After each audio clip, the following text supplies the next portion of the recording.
Hello and welcome back to The Tony Show. Today is Sunday night and it's pretty late. I was hoping to record this a little bit earlier, but here we are. I want to try to be consistent, so here we are on time. Quick recap on last week. The biggest thing for me was I started the internship, and that was my first week outside of the military. Pretty much, I wasn't wearing. The first day I was definitely over, I wore like a button up, like a blue button up with some navy blue dress pants, and it was just definitely a little too upscale. Everybody's wearing jeans, so it was really relaxed. The next day I wore jeans as well, and so that was definitely like a shock. I didn't really know what to expect. But everything was smooth. I met everybody, or I didn't meet everybody yet. Still gonna, a lot more people to meet actually, to be honest with you. But it was a different type of culture than the military. The military felt very much like we need to know exactly where we need to have accountability of you all the time, and like in the private sector, as working as a civilian, it seems to be, it's like, hey, if you're not in the office, just put out of office. So it's different. It's really different. If you're not in the military, it's kind of, if you've never been in the military, it's kind of hard to convey that people need eyes on you, or accountability at all times. I don't know. It's kind of weird. They gave me my own phone, or like a business phone, I guess, and my own laptop as well, so I can telework if I need to.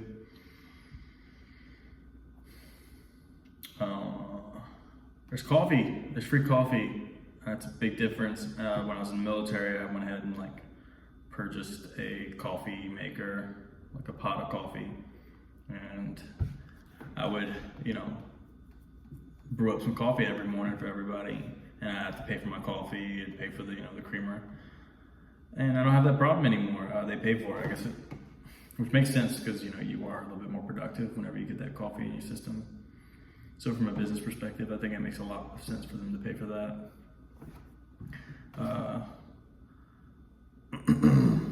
It seems to be like a lot of information, but we'll see.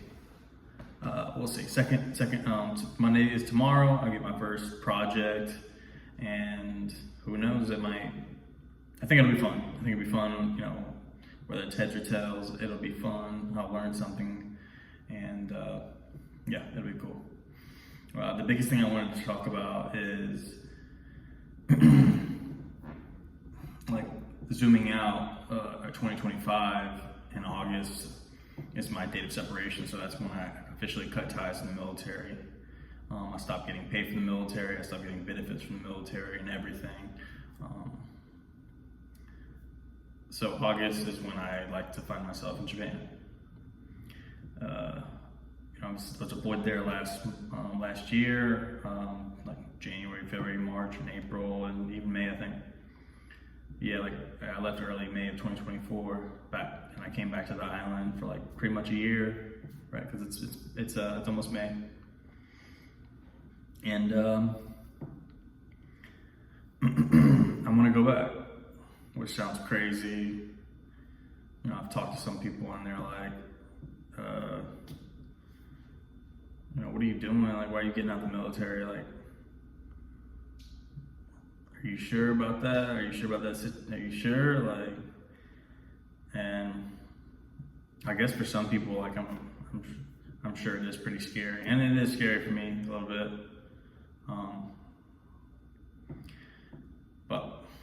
But that's been my goal, moving to Japan since January of 2025. So it's been several months that this has been at the top of this has been the plan, right? So it's pretty much solidified.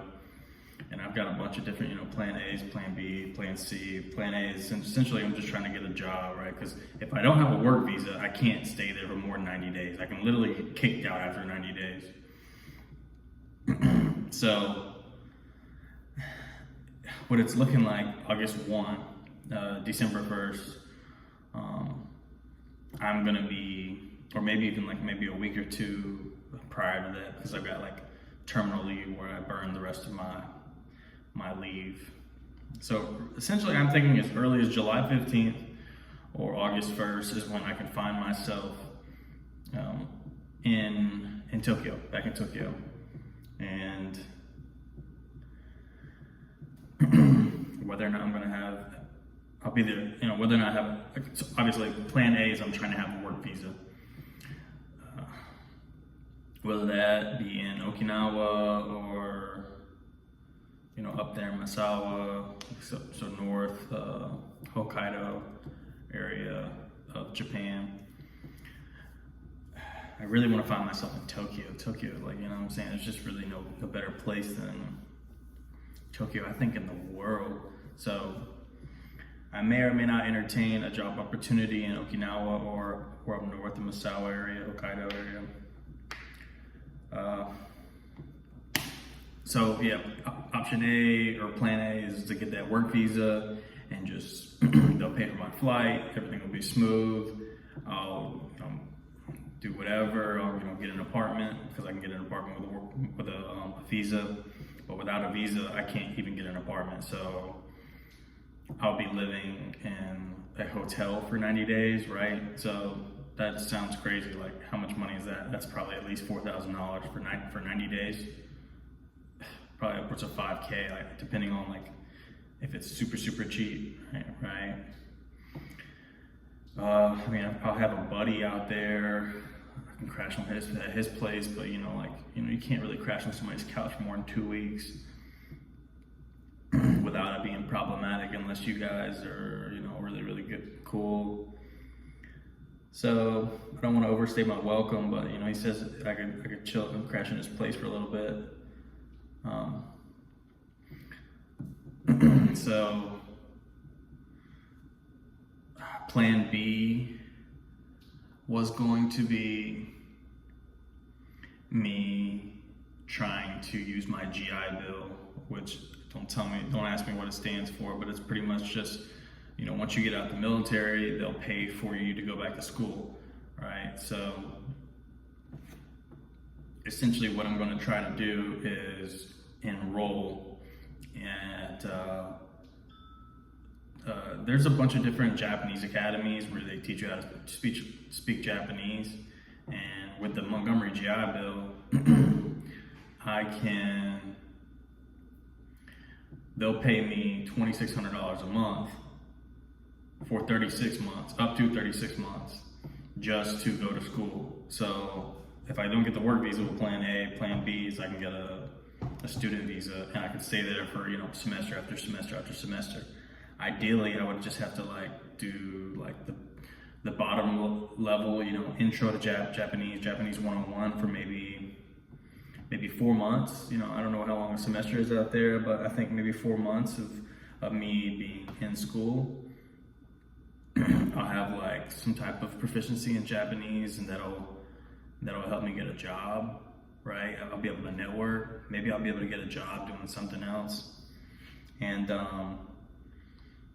so that's one thing, I'll have a VA disabilities, and I'll have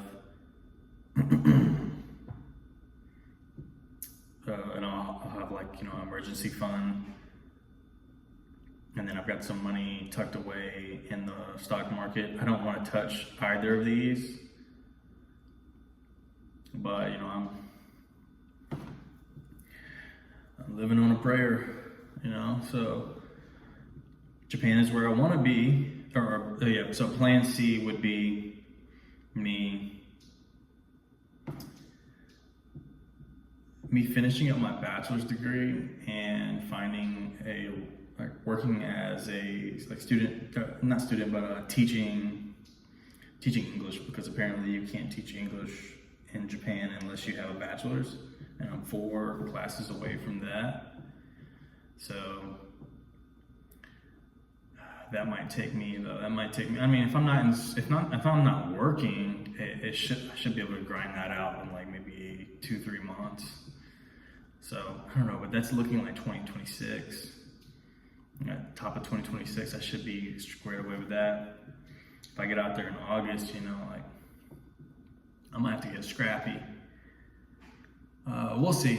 Maybe I can complete it within the 90 days before I get kicked out. And even if I do get kicked out, I guess this is plan D. Just show up in August for 90 days as a tourist and just kind of boots on the ground, networking.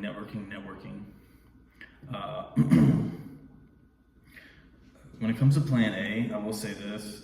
I'm looking for like a systems administrator role or data analytics role.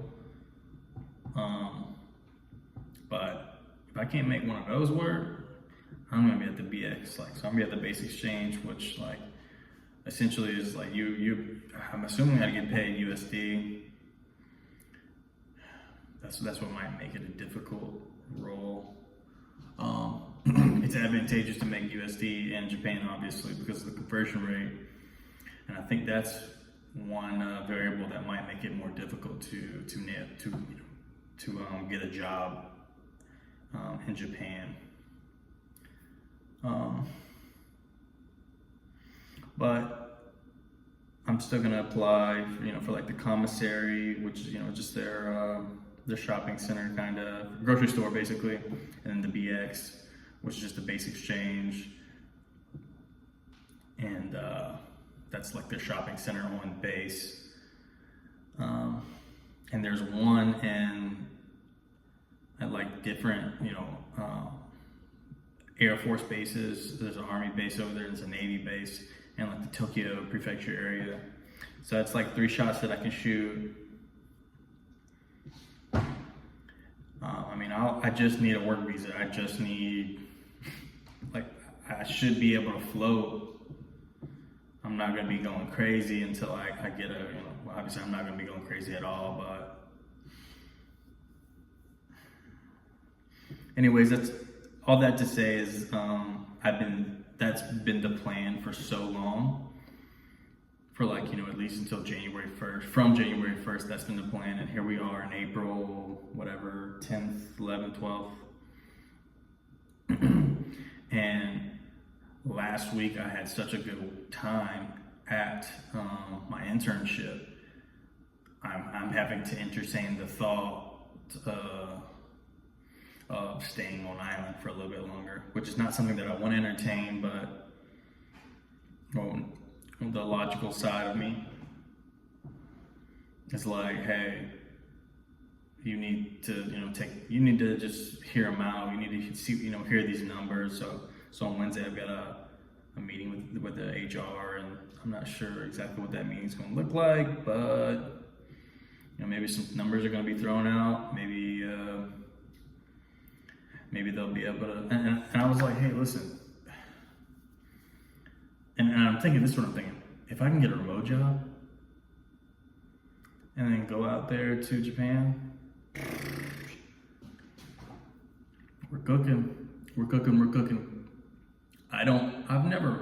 Although I go to school online, I'm not sure if I want to work online too. Like, I gotta have some type of social interaction, right? Like, I'm gonna be I don't know too many people out there in Japan. I do know a couple people, but having like a work environment where I can go in, clock in, get a cup of coffee, sit at the desk, fix some computers as a system admin, or even push some carts at the commissary. So that's what I'm dealing with. It's like I'm like 90%. Hey, you're going to Japan, and then 10%. Hey, you need to hear this internship out and see what their offer looks like, and then reassess. Other than that, I'm just trying to iron out some more school.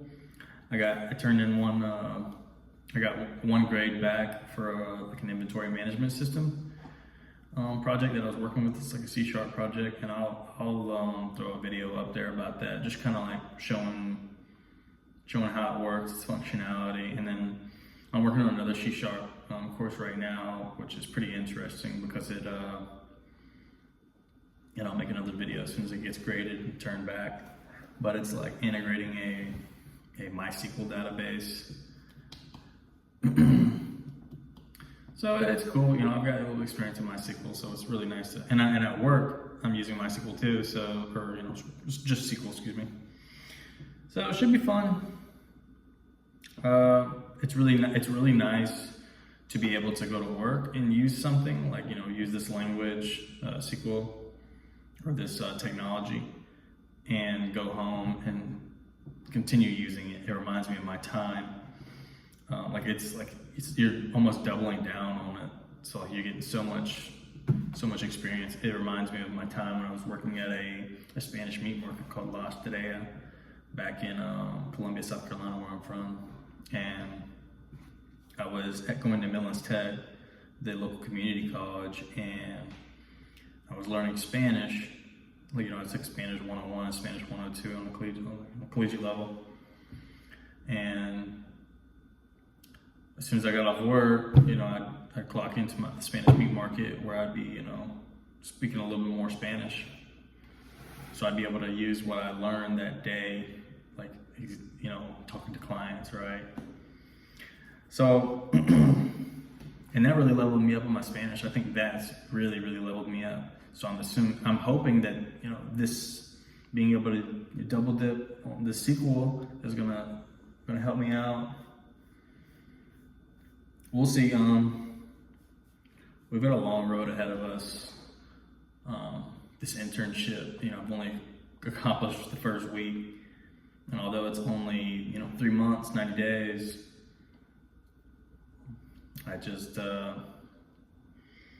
I'm looking forward to it, you know, completing it and meeting some more people and learning some more stuff, and, you know, I'm just learning more stuff. So that's pretty much what's on my plate. Wish me luck on this upcoming week. I can't wait to come back next Sunday and give you guys another update, another life update. So without further ado, this is The Tony Show. Thanks for watching, and have a good one.